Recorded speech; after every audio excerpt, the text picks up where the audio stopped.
41쪽을 보시면 지목 설정의 원칙이 나오는데 지목 설정의 원칙 첫 번째 일필일목의 원칙 지난 시간에도 보셨습니다. 한필지 토지는 지적공부에 등록되는 지목은 하나만 등록이 된다는 원칙이 일필일목의 원칙입니다. 그렇죠? 그래서 한필지 성립요건 중에서 지목이 동일할 것 그게 바로 일필일목의 원칙이라고 말씀을 드렸습니다. 주지목 추정의 원칙 그러면 두 가지 용도로 사용이 된다면 이 둘 중에서 하나를 선택해야 되겠죠. 이를 선택하는 방법이 주지목 추정의 원칙, 주용도 추정의 원칙이라고 말씀을 드렸고 영속성의 원칙 가로에 일시변경 불변의 원칙이라고 되어 있는데요. 한자 모르신 분들은 네, 그 옆에 써놓으세요. 일시변경 불변의 원칙이라고 얘기합니다. 일시변경 불변의 원칙, 영속성의 원칙. 이건 좀 이해를 하셔야 될 겁니다. 여기에 두 필지 토지가 존재합니다. 토지를 옆에서 본 겁니다. 옆에서. 이쪽은 100번지 토지고 이쪽은 101번지 토지입니다. 이쪽 토지의 지목은 대지예요. 대지. 여기도 대지입니다. 여기도 갑소유 토지고 이쪽 토지도 갑소유 토지입니다. 이렇게 경계 이렇게 있을 겁니다. 두 필지 토지가 있는데 이때 갑은 노후를 대비해서 월세를 받아서 노후 생활에 사용하려고 원룸 건물을 짓고자 합니다. 원룸 건물을. 대지니까 건물 지을 수 있겠죠. 원룸 건물 이렇게 지을 겁니다. 그런데 건물을 짓기 위해서는 건축 자재가 필요할 테고 그 건축 자재를 옆에다가 쌓아 놓은 다음에 건물을 올릴 겁니다. 그런데 여기는 너무 협소해요. 너무 협소하죠. 건축 자재를 쌓아 올리기가 쉽지 않습니다. 다행스럽게 인접 토지도 갑의 소유 토지니까 여기다가 건축 자재를 이렇게 쌓아 놓을 겁니다. 그리고 건물을 축조하기 시작할 겁니다. 그러면 이 건축 자재를 쌓아 놓는 용도 이거는 주된 용도는 건축 자재 쌓아 놓는 용도인데 27개 있을까요? 없을까요? 네, 없습니다. 27개 안에는 없어요. 그럼 이 건축 자재를 쌓아 놓는 용도의 토지는 지목이 뭐겠습니까? 잡종지로 사용이 되는 겁니다. 그렇죠? 지금 잡종지로 사용이 되는 겁니다. 지목은 아까 뭐라고 되어 있습니까? 대지. 지적공부에 등록된 지목은 대지로 등록되어 있는데 지금 일시적이고 임시적으로 잡종지 용도로 사용하고 있는 겁니다. 맞습니까? 잡종지 용도로 사용되고 있습니다. 그런데 이거는 일시적이고 임시적으로 사용하고 있는 겁니다. 그렇다면 지적공부에 등록된 지목 대를 잡종지로 바꿀 필요가 있겠습니까? 없을 겁니다. 이게 바로 일시변경 불변의 원칙이라고 부릅니다. 일시적인 용도 변경이 있을 때 지적공부에 등록된 지목은 불변 바꿔서는 안 된다는 원칙, 이를 일시변경 불변의 원칙이라고 부릅니다. 어렵지 않죠? 그렇다면 언제 바꿔야 될까요? 만약에 영속적인 변경이 있다면 지적공부에 대인 상태로 내버려두면 안 되겠죠? 그때는 바꿔야 될 겁니다. 뭐로? 잡종지로. 그렇죠? 그래서 영속성의 원칙이라고도 얘기합니다. 일시적인 변경일 때는 불변 바꿔서는 안 되지만 영속적인 변경이 있을 때는 바꿔야 될 겁니다. 그래서 이걸 같은 원칙이라고 봐요. 영속성의 원칙, 일시변경, 불변의 원칙. 그렇죠? 그래서 용어 자체를 반대되는 용어를 사용하고 있기 때문에 다른 원칙인 것처럼 느낄 수도 있습니다. 아닙니다. 같은 원칙이에요. 그렇죠? 그래서 용어가 같은 뜻이라는 것도 기억하셔야 돼요. 영속성의 원칙, 일시변경, 불변의 원칙 같은 의미라는 거 기억하셔야 됩니다. 지목 법정주의. 아까 지목은 8개로 구분한 이유는 첫 번째, 토지의 효율성을 높이기 위해서, 즉 효율적 관리를 위해서. 두 번째, 세금 과세 자료를 마련하기 위해서 28개로 구분한다고 했죠. 그럼 이런 거 들어보셨습니까? 조세 법정주의. 들어보셨습니까? 그래서 이 지목도 세금과 관련되어 있기 때문에 국회에서 만든 법률로 종류가 정해져야 됩니다. 이를 지목 법정주의라고 부릅니다. 지목은 법에서 정한 것만 인정하겠다는 원칙입니다. 지목 법정주의. 그렇죠. 그 다음에 지목의 구분 28개가 나오는데요. 이걸 다 이번 시간에 해버리면 굉장히 지루해 하세요. 막 좀 있으시고 막 그래서 여러분들도 그렇고 저도 그렇고 오늘 일부만 하겠습니다. 절반 정도만 하겠습니다. 먼저 이 가로 안에 있는 것은 박스 안에 있죠. 42쪽을 보시면 지목이 전부터 쭉 나오게 되는데요. 거기 박스들이 여러 개 있죠. 네, 박스들이 여러 개가 있는데 이 박스의 내용은 네, 지적 예규라는 규칙이 여기 소개되어 있는 겁니다. 지적 예규에 있는 규칙이. 그런데 예전에 시험은 옛날 공시법 시험은 지적 예규에 관한 내용을 많이 출제를 했습니다. 지적 예규. 그러니까 국토교통부 장관 규칙입니다. 규칙. 공법 시간에 법률, 대통령령 뭐 이런 거 공부하신 적 있습니까?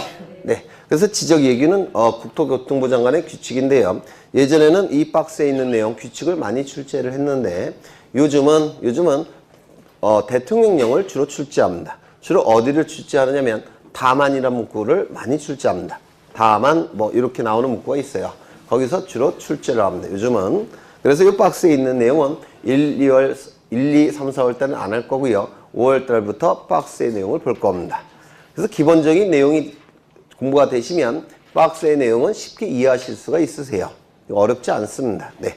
그러면 먼저 전부터 보겠습니다. 저는 밭전자를 쓴 겁니다. 밭전자. 그래서 밭농사 토지의 지목을 전이라고 정해 놓은 겁니다. 밭농사 토지는 지목이 전입니다. 그 밑에 보시면 답이라는 지목이 있죠. 이거는 논답자예요. 논답자.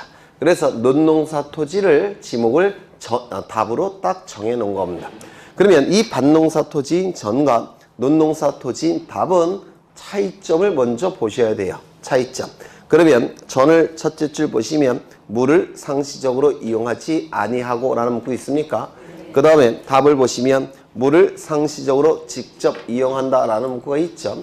우리가 논농사 지을 때 가보시면 물이 그 줄기에 찰랑찰랑 차 있죠.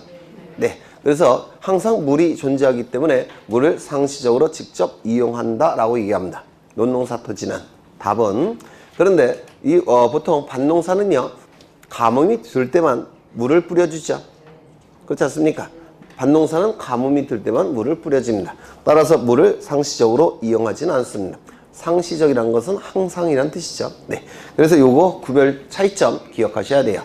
물을 상시적으로 이용한다면 논농사 토지인 답이 되는 것이고 물을 상시적으로 이용하지 않는다면 밭농사 토지인 밭전자 전이 되는 겁니다. 꼭 기억하셔야 되고요. 그러면 차이점은 물을 상시적으로 이용하느냐 이용하지 않느냐에 따라서 전과 답이 결정이 되겠네요. 맞습니까? 그리고 공통점도 기억하셔야 됩니다. 밭농사, 논농사, 농부의 노동력이 투입되는 거죠. 맞습니까? 따라서 공통점은 재배라는 문구입니다. 재배. 재배. 찾으셨습니까?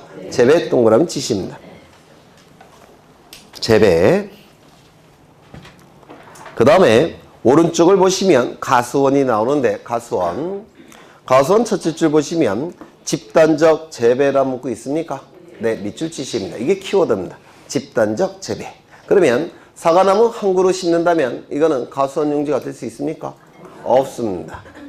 될 수 없을 겁니다. 그래서 가수리를 집단적으로 재배해야지만 네, 이게 가수원이 될 수가 있어요. 그 다음에 그 밑에 보시면 그러면 사과나무가 산골짜기에서 한 200그루가 자생합니다. 스스로 크고 있어요. 사람의 노동력이 투입되지 않은 상태에서 그냥 혼자 크고 있습니다. 자생하고 있다. 재배의 반대말은 자생인데요. 그러면 이거는 가수원이 될 수 있겠습니까? 없을 겁니다. 그래서 집단적 재배라는 문구가 있어야지만 이게 가수원이 될 수가 있는 겁니다. 그 다음에 세 번째 보시면 목장 용지가 나와 있는데 여기 다만이라는 문구가 나오면 무조건 밑줄을 치셔야 돼요. 예외니까, 예외 규정이니까 다만. 다음에 토지는 목장 용지가 되는데요. 축산업, 낙농업을 하기 위하여 초지를 조성한 토지라고 되어 있죠. 여기서 축산업은 뭡니까? 축은 가축이란 뜻이에요. 가축. 그 다음에 낙농업은 우유 만드는 소죠. 그렇죠. 그 다음에 여기 초지를 조성한 토지라고 되어 있는데 이 초자는 풀초자입니다. 풀초. 그러면 이거는 뭐가 되는 겁니까? 이 풀들은 먹이가 되는 겁니다. 먹이. 그렇죠. 그래서 가축의 먹이가 되는 초지가 조성이 됐다면 당연히 목장용지가 될 겁니다. 니은을 보시면 축사 등의 부지. 이건 뭡니까? 축사. 가축의 집을 얘기하겠죠. 그래서 가축의 집이 들어선 토지라고 한다면 이것도 당연히 목장용지가 될 겁니다. 축사는 목장용지의 필수 시설물이에요. 그 다음에 세 번째 보시면 이 토지와 접속된 부속 시설물의 부지. 예를 들어서 가축도 가끔 씻겨내야 되죠. 목욕시켜야 되죠. 그러면 세면도구 이렇게 보관하고 있는 장소들이 있겠죠. 그것도 필수 시설물로 보기 때문에 이것도 목장용지 안에 포함을 시키겠다는 겁니다. 그 다음에 거기 그 밑에 박스를 보시면 둘째 줄에 동글뱅이 1번에 둘째 줄 보시면 매출이 있습니까? 매출이 동그라미 치십니다. 그 다음에 그 매출이 못 찾으셨어요. 박스 안에 거기 동글뱅이 1번 둘째 줄 보시면 매출이라는 문구 있죠. 매출이 동그라미 치십니다. 매출이도 더럽게 말은 안 듣지만 이것도 가축으로 봅니다. 가축, 매출이. 그 다음에 옆에 보시면 꿀벌. 이놈도 더럽게 말 안 듣죠? 이놈도 가축으로 봅니다. 가축. 말 잘 들어요? 안 듣던데. 저도 키워봐서 알아요. 어릴 때. 아버님이 꿀벌을 키우셨는데 그때부터 꿀을 안 먹어요. 저는. 그게 꿀이 아니라 다 설탕물 아닙니까?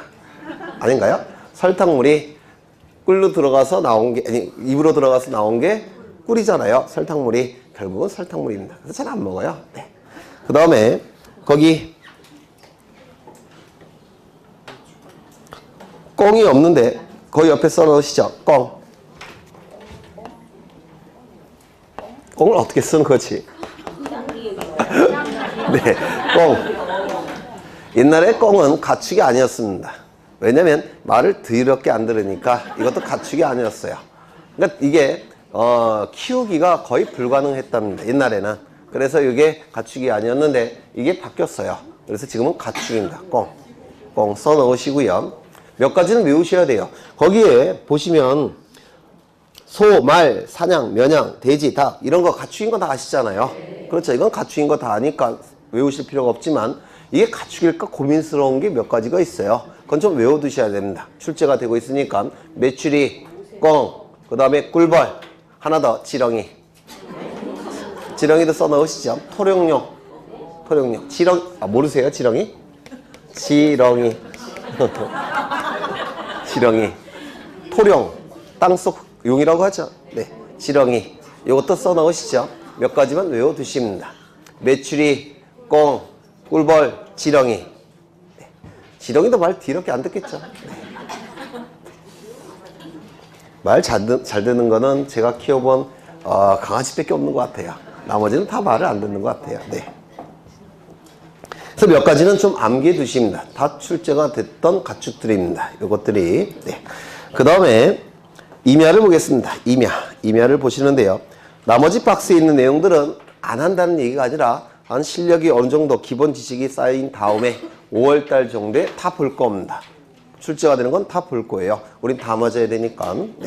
그 다음에 임야가 나와 있습니다. 임야. 이 임야는 옛날에 살림이라는 지목이 있었고요. 그 다음에 원야라는 지목이 있었습니다. 이 두 개의 지목이 합쳐진 겁니다. 임야로. 이렇게 합쳐진 거예요. 살림이라는 지목이 옛날에 있었고 원야라는 지목도 있었는데 이 두 개의 지목이 하나로 합쳐진 겁니다.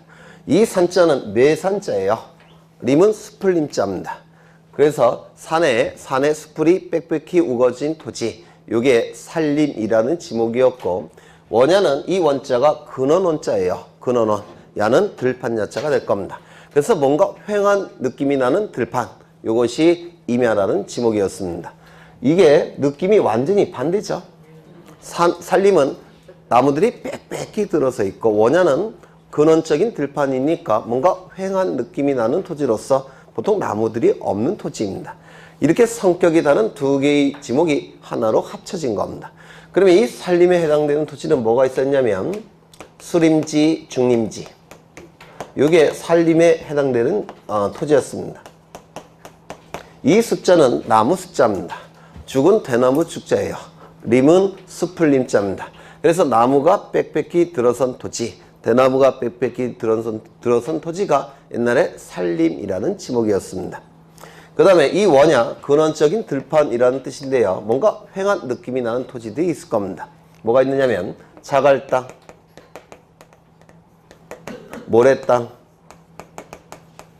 암석지, 황무지. 휑한 느낌이 나십니까? 습지. 이런 땅은 뭔가 휑한 느낌이 나는 토지로서 나무들이 거의 없는 토지들이에요. 이게 원야라는 지목이었습니다.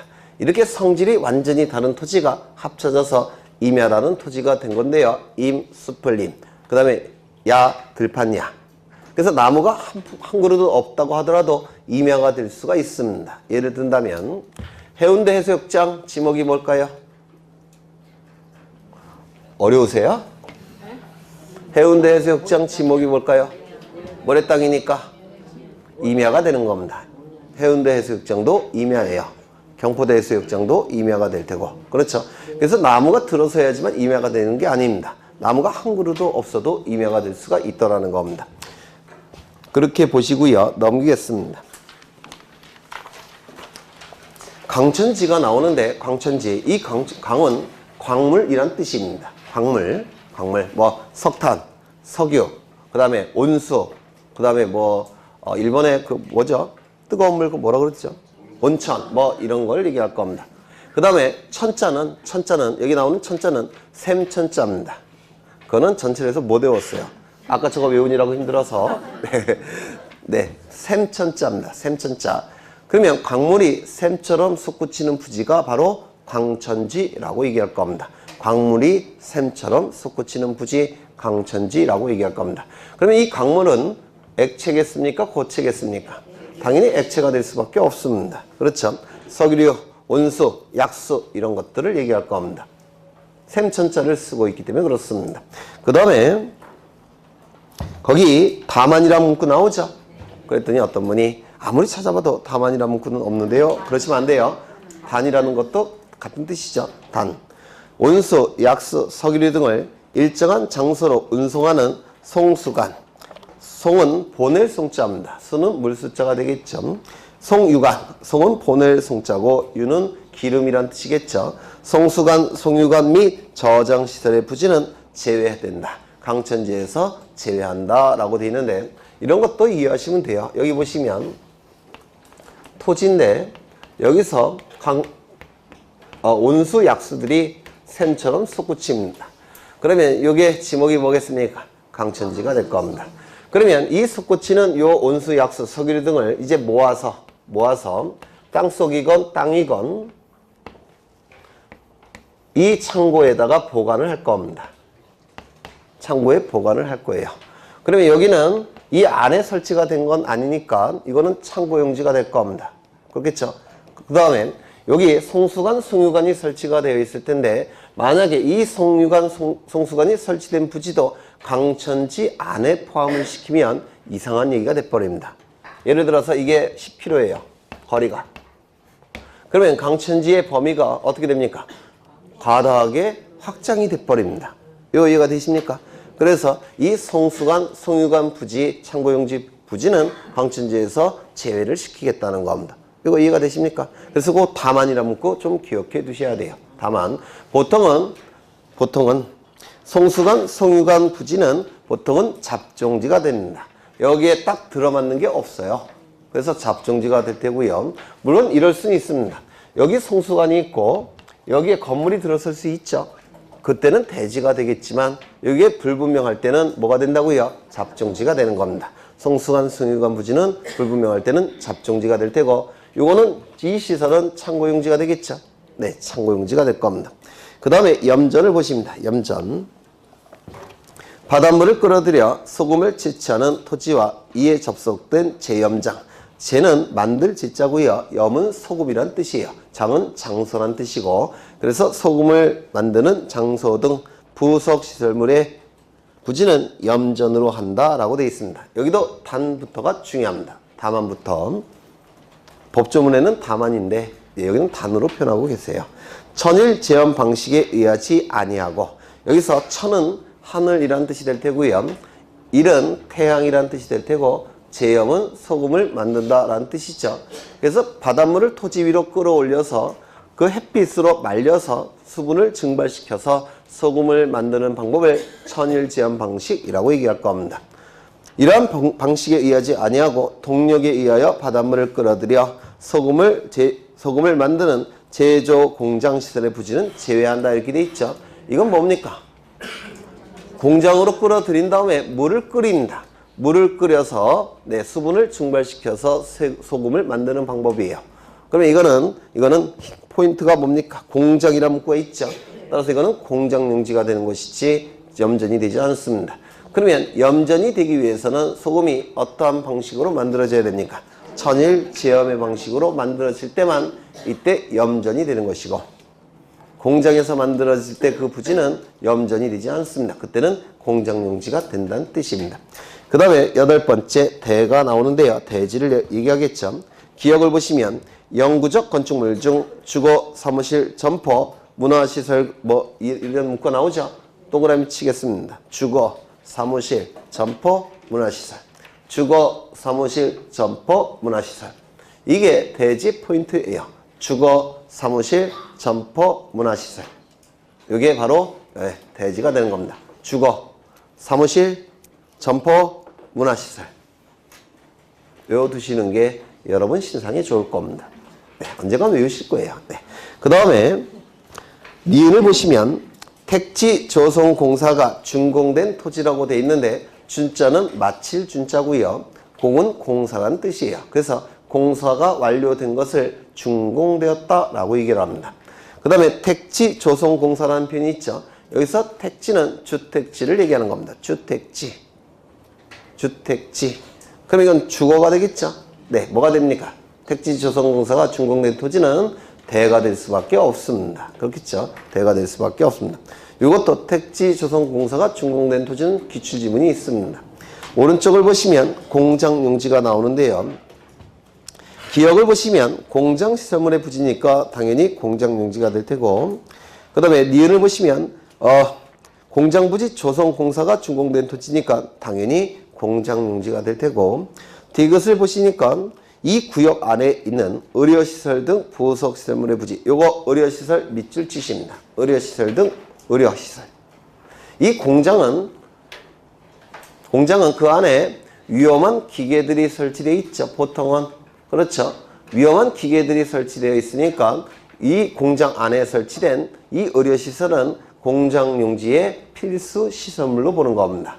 따라서 이것도 별도의 대지로 보지 않고 공장시설의 필수 시설물로 보기 때문에 이것도 공장용지 안에 포함을 시킵니다.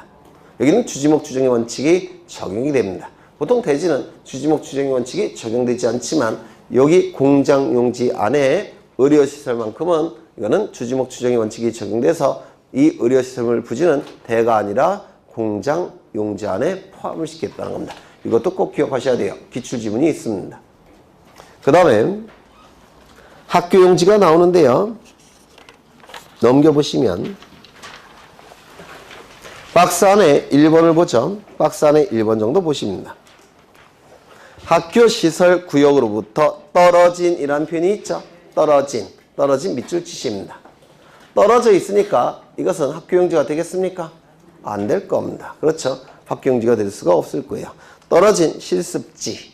이 실습지는 어떠한 학교냐에 따라서 달라지겠죠. 농업학교라고 한다면 전이나 답이 될 수가 있을 테고, 공업학교라고 한다면 당연히 공장용지가 될 수도 있을 테고, 상업지구에 실습시설이 설치되어 있다면 대지가 될 수도 있는 겁니다. 그렇겠죠? 그때마다 달라질 겁니다. 그 다음에 기숙사, 주거, 사무실, 점포, 문화시설. 주거죠. 따라서 아마도 대지가 될 가능성이 가장 높을 겁니다. 사택, 이것도 대지가 될 가능성이 가장 높을 겁니다. 주거, 사무실, 점포, 문화시설. 그 다음에 주차장이 나와 있는데요. 주차장. 거기 첫째 줄 보시면 독립적 시설이라는 문구 있습니까? 이것이 키워드예요. 주차에 필요한 독립적 시설이 있는 경우만 이때 주차장이 되는 겁니다. 그렇다면 이건 뭘까요?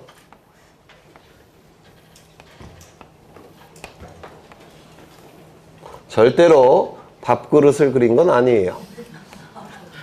절대로 반찬통을 그린 건 아닙니다. 뭐겠습니까? 이거는 이거는 종합운동장을 그린 겁니다. 밥그릇이 아니라 종합운동장을 그린 거예요. 그럼 이거는 체육시설이겠죠? 체육시설일 테니까 이 부지는 뭐가 될까요? 당연히 체육용지가 될 겁니다. 체육시설이니까. 그렇죠? 그 다음에 이건 뭘 그린 거냐면 주차 공간을 그린 겁니다. 주차 공간. 그러면 이 종합운동장의 부설주차장이 되겠죠? 부설주차장. 그러면 이 부설주차장은 독립적 시설로 볼 수가 있느냐? 독립적 시설로. 이 종합운동장에 필수 시설물로 보는 것이지 독립적 시설물로 보지 않습니다. 따라서 이거는 주차장이 될 수가 없습니다. 이거 이해가 되십니까? 네. 종합운동장에 필수 시설물로 보는 것이지 독립된 주차 공간으로 보지를 않겠다는 겁니다. 따라서 이 부설 주차장은 당연히 주차장이 될 수가 없을 겁니다. 그런데 이게 너무 협소해졌습니다. 요즘 차 많이 갖고 계시죠? 거의 대부분 다 갖고 계시죠? 그래서 너무 협소해서 옆에다가 별도의 주차 공간을 설치합니다. 별도의. 그렇다면 이것은 독립적 시설로 볼 수 있습니까? 있을 겁니다. 둘 다 부설 주차장이에요. 둘 다. 그렇죠? 부설 주차장이지만 이것은 그 시설물 부지 안에 설치된 부설 주차장, 바깥에 설치된 부설 주차장, 안에 설치된 때는 그 시설물의 종류에 따라서 결정할 겁니다. 예를 들어서 박물관이라고 한다면 이 부지는 뭐가 됩니까? 주거, 사무실, 점포, 문화시설, 박물관이라고 한다면 대지가 될 겁니다. 그러면 이것도 뭐가 되는 겁니까? 대지에 포함이 될 겁니다. 그렇죠? 이게 백화점입니다. 그러면 이 부지는 뭐가 됩니까? 주거, 사무실, 점포, 문화시설. 이 백화점은 점포 중에서 제일 큰 거 아닙니까? 따라서 이게 뭐가 될까요? 대지. 대. 그러면 이것도 부설주차장도 뭐가 되는 겁니까? 대가 될 겁니다. 그런데 이것은 독립된 주차 공간이죠. 맞습니까? 따라서 이거는 별도의 주차장이 되는 겁니다. 이해가 되십니까? 네. 거기에 그런 문구가 나와 있을 겁니다. 거기 보시면 둘째 줄 보시죠. 다만. 주차장에서 둘째 줄 보시면 다만이라는 문구 찾으셨습니까? 네. 다만 다음에 해당하는 시설의 부지를 제외한다라고 되어 있고요. 기어 노상 주차장 제외된다 이렇게 되어 있죠. 노상 주차장.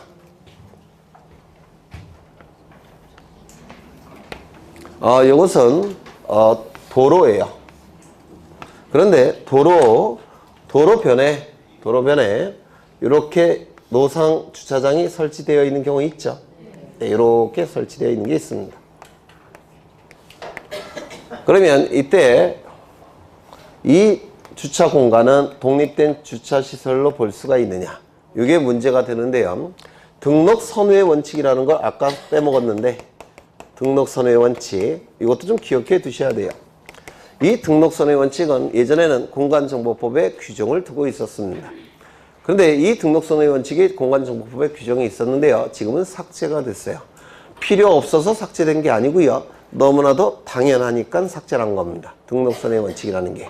그러면 등록 선호의 원칙은 무슨 뜻이냐면 등록된 선과 후를 따져봐서 먼저 등록한 바에 따라서 지목이 결정된다는 원칙이 등록 선호의 원칙입니다. 그러면 이 경우에는 지적공부에 뭐로 등록되어 있겠습니까? 한 필지라면 도로로 등록되어 있겠죠. 나중에 주차 공간을 만들었다고 해서 이 전체가 주차장이 되겠습니까? 안 될 겁니다. 이거는 이 주차 공간은 독립된 주차 시설을 볼 수가 없죠. 따라서 이것도 주지목 주차의 원칙상 도로 안에 포함되는 것이지 주차장이 될 수가 없을 겁니다. 이런 거 보시면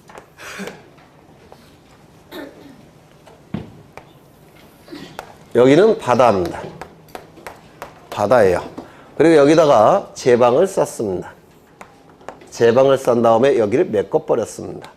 그럼 이 제방은 지적공부에 등록되는 지목이 뭐냐면 제방이에요. 지적공부에 등록되는 지목은 제방입니다. 그런데 이 제방을 쌓은 한 3년쯤 후에 여기다가 도로를 설치합니다. 도로공사에서 도로를 설치했어요. 그러면 여기는 지목이 뭐겠습니까? 도로가 되겠죠. 그러면 지적공부에 등록된 이 제방을 도로로 바꿔야 되겠습니까? 그래서는 안 되겠죠. 그게 바로 등록선의 원칙이라는 겁니다. 등록된 선과 후를 따져봐서 먼저 등록한 바에 따라서 지목이 결정된다는 원칙, 등록선의 원칙인데요. 요즘 자주 출제합니다. 이 등록선의 원칙을 내 개념만 이해하시면 돼요. 여하간 노상 주차장은 주차장이 될 수가 없을 겁니다. 그렇겠죠? 그 다음에 부설 주차장, 이것도 주차장이 될 수는 없을 겁니다. 그런데 그 옆에 보시면 거기 밑에 줄 보시면 밑에 줄에 있죠. 인근에 설치된 부설 주차장은 주차장이다 이렇게 돼 있죠. 그러면 위에 있는 부설 주차장은 이걸 얘기하는 것이고 그 아래에 있는 부설 주차장은 이걸 얘기하는 겁니다. 이거 이해가 되십니까? 네. 그 다음에 니은을 보시는데요. 니은 자동차 등의 판매 목적으로 설치된 물류장 및 야외 전시장이라고 되어 있죠. 이거는 그러면 이 물류장, 야외 전시장은 독립된 주차시설로 볼 수가 있느냐? 아니라고 보는 겁니다. 왜? 목적이 뭡니까? 판매 목적이라는 문구가 있죠. 주차장에 있는 차들은 판매 목적입니까? 아니죠. 그래서 주차장에 딱 해당되지 않더라는 겁니다. 그러면 가장 유사한 것은 주차장이지만 주차장이 아니라고 분명히 법에 규정되어 있죠. 그럼 뭐가 될 가능성이 제일 높을까요? 네? 그러면 이 야외 전시장은 거기 보시면 다시 자동차 등의 판매 목적으로 설치된 물류장, 야외 전시장이라고 되어 있는데 여기에 해당되는 지목이 27개 딱 들어맞는 게 없습니다. 그럼 뭐가 될 가능성이 제일 높을까요? 잡정지. 이거 좀 기억해 두십니다. 잡정지라는 거. 야외 전시장, 물류장, 판매시설로 볼 수가 있느냐? 물류장은 판매시설이 아니죠.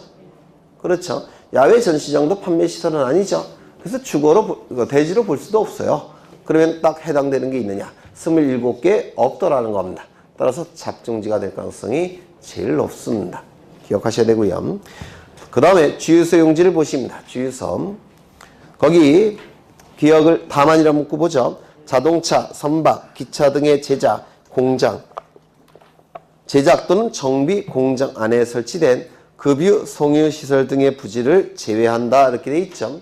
아까 급유, 송유시설은 아까 뭐라고 불렀습니까? 잡증지라고 하지 않았습니까? 잡증지가 될 가능성이 제일 높다고 그랬죠.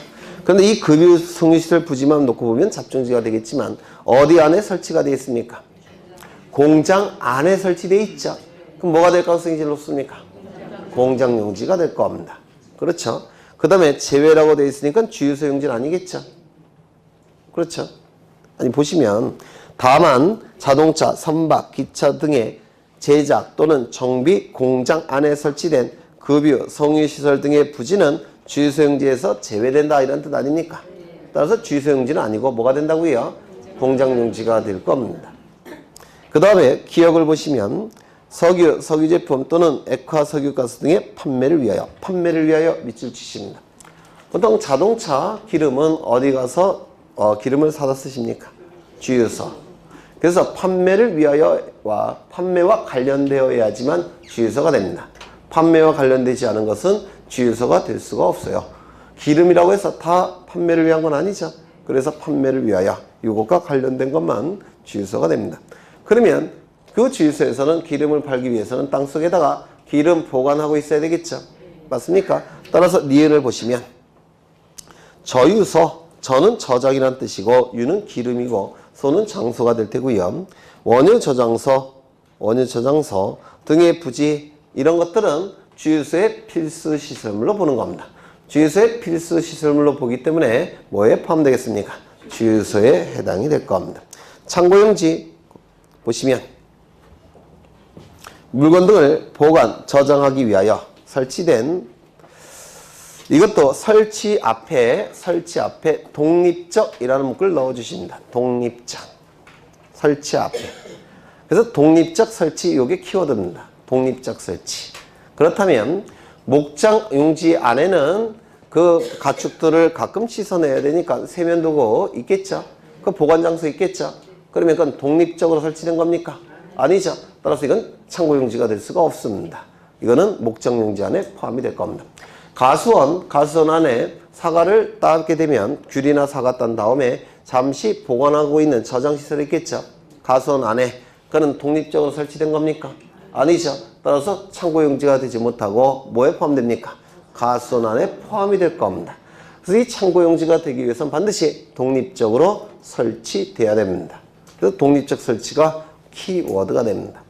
그 다음에 도로를 보시는데요. 다음에 해당하는 토지는 도로가 된다라고 되어 있는데, 다만 아파트, 공장 등 단일 용도의 일정한 단지 안에 설치된 통로 등은 제외한다 이렇게 되어 있죠.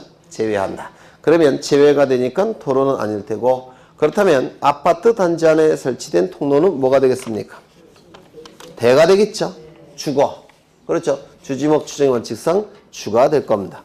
그 다음에 공장 단지 안에 설치된 통로는 뭐가 되겠습니까? 공장용지가 될 겁니다. 맞습니까? 공장용지가 될 겁니다. 그 다음에 기역을 보시면 교통 운수를 위하여 보행, 차량 운행에 필요한 일정한 설비 또는 형태를 갖추어 이용되는 토지. 보행, 차량 운행. 당연히 도로가 되겠죠. 니은을 보시면 도로로 개설된 토지, 도로가 되겠죠. 디귿을 보시면 고속도로의 휴게소 부지. 고속도로의 휴게소 부지. 휴게소는 뭡니까? 주거, 사무실, 점포. 그러면 사무실 점포가 들어서 있는 거죠. 휴게소가 사무실 점포 아닙니까? 그렇죠. 그러면 이게 뭐가 돼야 됩니까? 대가 돼야 되겠죠.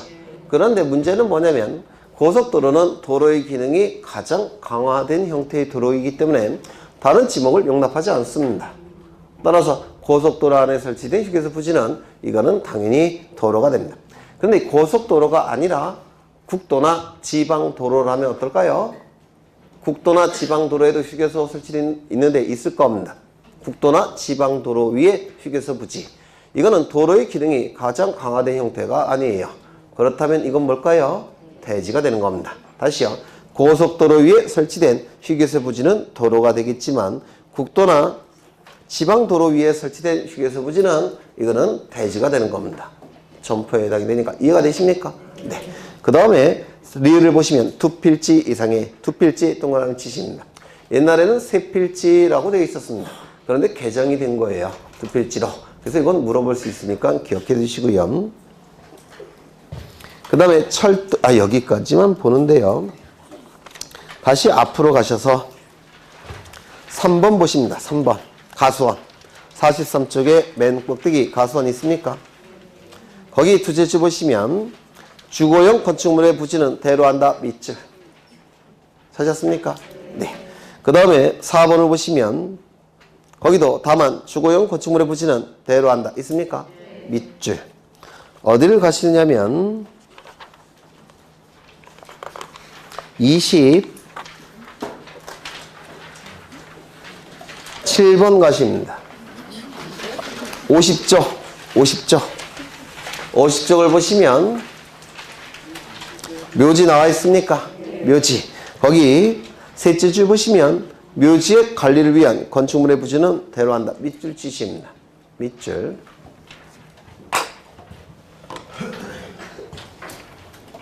이 부지는 가수원입니다. 지목이 가수원이에요. 지목이. 그런데 이 가수원의 소유권자는 갑인데요. 갑이 여기다가 건물을 이렇게 짓고 여기서 살고 있더라는 겁니다. 주거로 살고 있더라는 겁니다.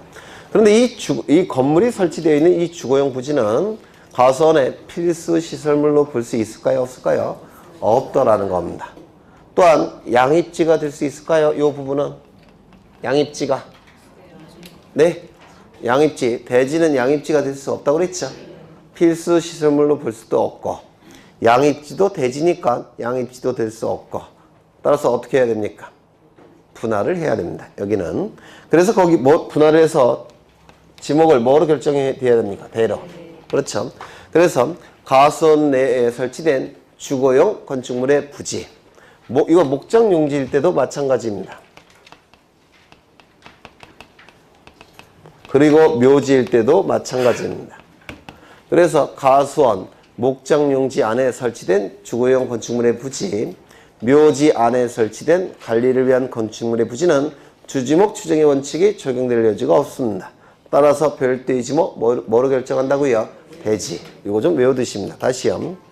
목적용지 내 주거용 건축물의 부지, 가수원 내 주거용 건축물의 부지, 묘지 내 관리를 위한 건축물의 부지는 필수 시설물로 볼 수도 없고 양입지가 될 수도 없기 때문에 별도의 지목 뭐가 돼야 된다고요? 배가 돼야 된다는 겁니다. 이 세 가지 기억해 두십니다. 그래서 오늘 14개를 보셨고요. 절반 보신 겁니다. 나머지 절반은 4월 달에 볼 거예요. 그리고 박스 안에 있는 것은 한 6월 달쯤에 볼 겁니다. 그렇게 좀 보시고요. 넘어가겠습니다.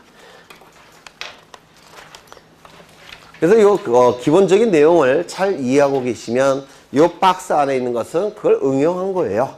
그래서 일반적인 지식만 있다면 사람이라면 당연히 박스에 있는 내용은 당연히 이해되십니다. 어려워 보여도 다 설명을 드릴 겁니다. 넘어가겠습니다. 그냥 다 할까요? 그쵸? 지겹죠? 똑같은 거 하려니까. 네. 저도 그래요. 53쪽을 보십니다.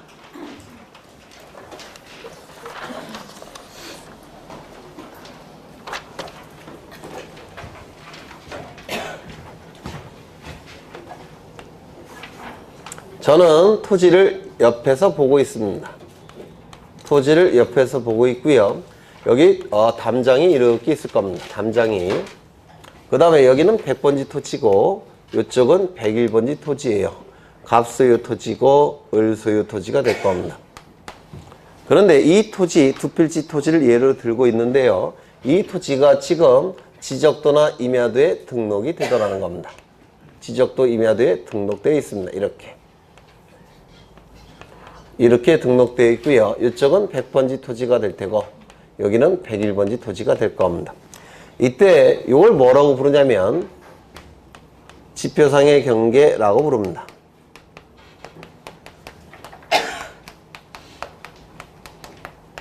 이걸 뭐라고 부르냐면 도면상의 경계라고 부릅니다.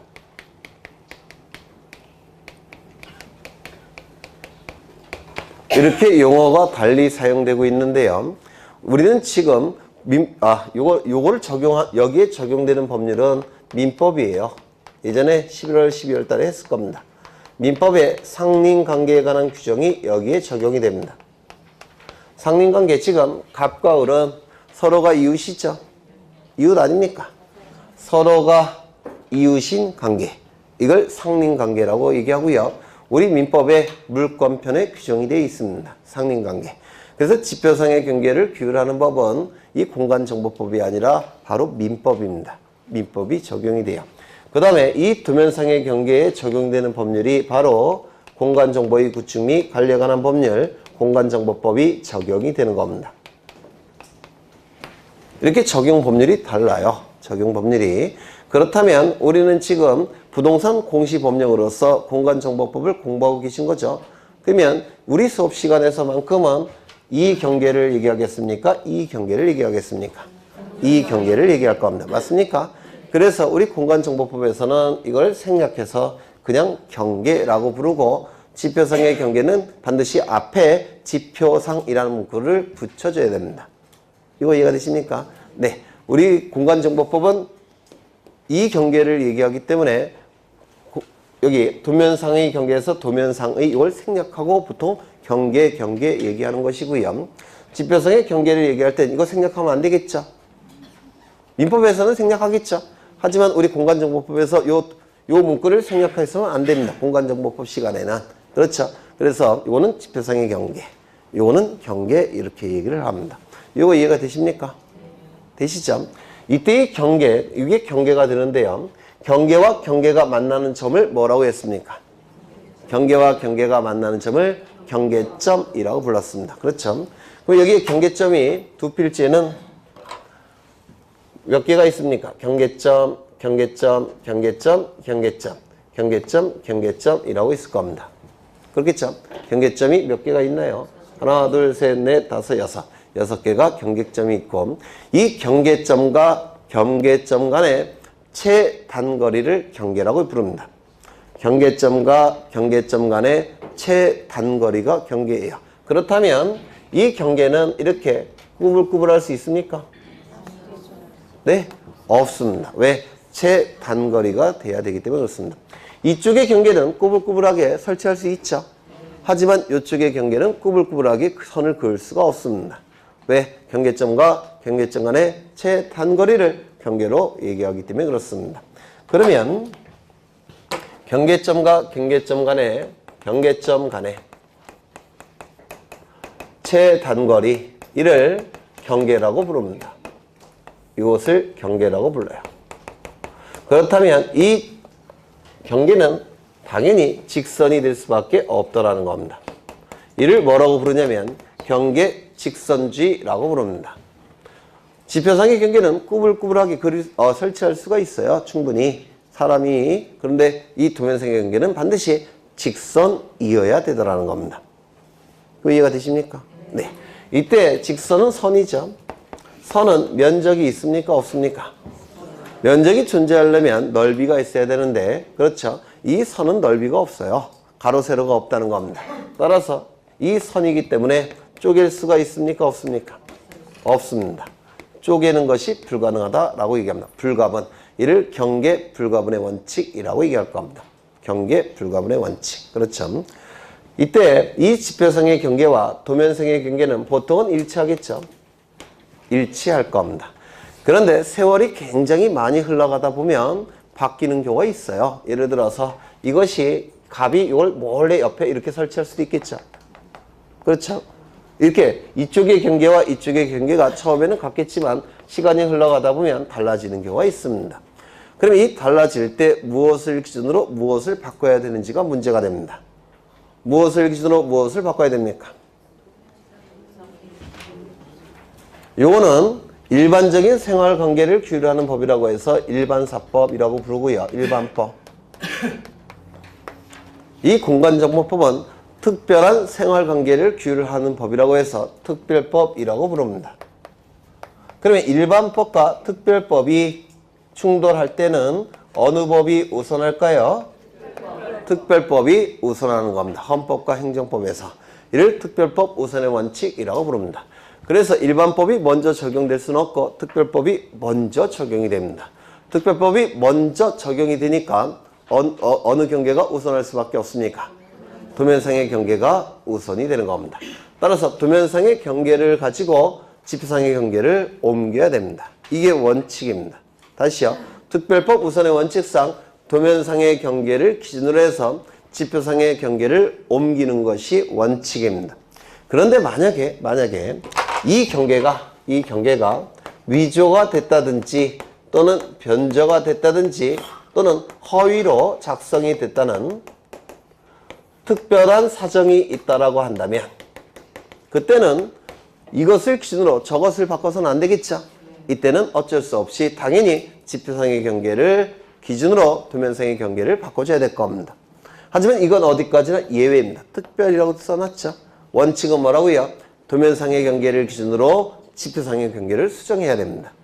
이거 이해가 되십니까? 이게 대법원 판례입니다. 그러면 책을 좀 보겠습니다. 의라고 되어 있고요.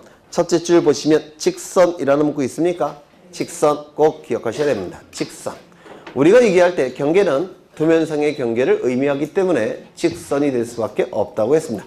경계점과 경계점 간의 최단거리 직선이 될 수밖에 없을 겁니다.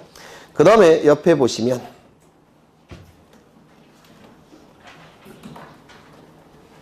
거기 맨 밑에 보시면 합병의 경우에는 경계 결정을 위하여 지적 증량을 하지 아니한다라는 문구 있습니까? 이거 좀 밑줄 치시입니다.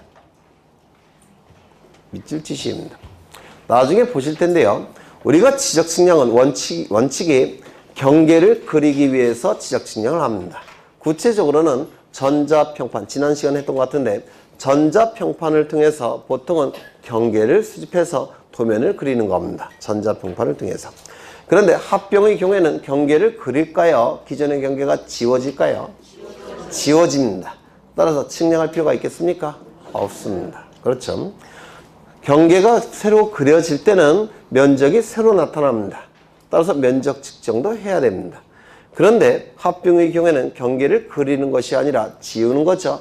따라서 면적 측정도 할 필요가 없습니다. 나중에 보실 거예요. 따라서 면적 측정도 하지 않습니다. 그냥 전자계산기를 이용해서 덧셈만 하면 돼요. 나중에 보시고요. 밑줄 쳐놓으시고 경계 설정에 관한 원칙이 나와 있는데 경계 국정주의. 경계는 지적이죠. 토지에 관한 정보죠. 당연히 누가 결정해야 됩니까? 국가가 정해야 될 겁니다. 이를 경계 국정주의라고 얘기할 테고 경계 직선주의. 경계는 직선해야 된다고 했죠. 세 번째, 부동성의 원칙. 경계가 한번 그어지면 갑이 멋대로 경계를 움직일 수 있을까요? 없을까요? 그건 위조 변조에 해당되는 겁니다. 맞습니까? 따라서 경계가 일단 그어지게 되면 정당한 법적 절차에 의하지 않고 인접토지 소유자가 멋대로 바꿀 수는 없습니다. 그걸 경계 부동성의 원칙이라고 부릅니다.